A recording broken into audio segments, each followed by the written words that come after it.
Thank you, House Chair. House Chair, the ACDP would firstly like to commend the chairperson of the committee, Dr. Khoza, for the open and transparent manner in which this process was conducted. The level of public participation was unparalleled and unprecedented, and our thanks also to all those that contributed, Corruption Watch, for their extensive research on each and every candidate.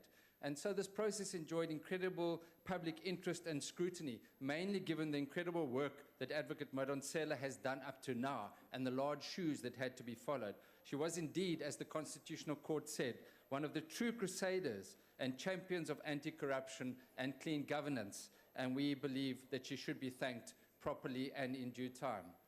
Now, although the chairperson indicated that the majority party was seeking a consensus candidate, and we from the opposition were also trying to do that, it appeared from the beginning that they favoured Judge Desai.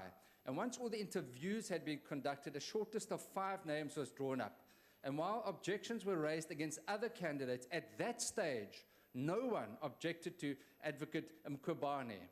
It is also important, and that doesn't mean you can't object later, but it is also important to remember that she was nominated by the IFP, and she seemed to us to be that possible consensus candidate to bring all the parties together. And at that stage, we were fully aware of the fact that she'd been employed by State Security for just 1 month. But there was another candidate on that short list of 5 members who'd spent 6 years at State Security, and no one seemed to have a problem with that.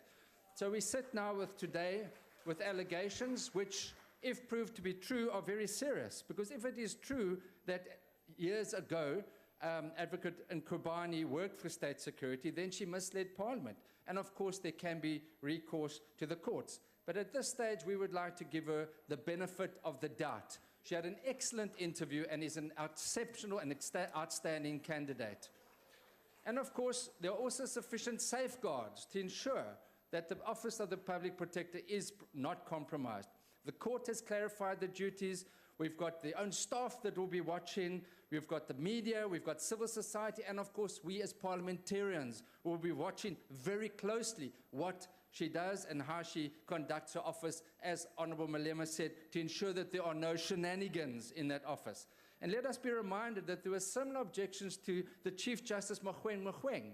When he was appointed, the ACDP supported that nomination, and he's shown himself to be loyal to the high position he holds in the judiciary.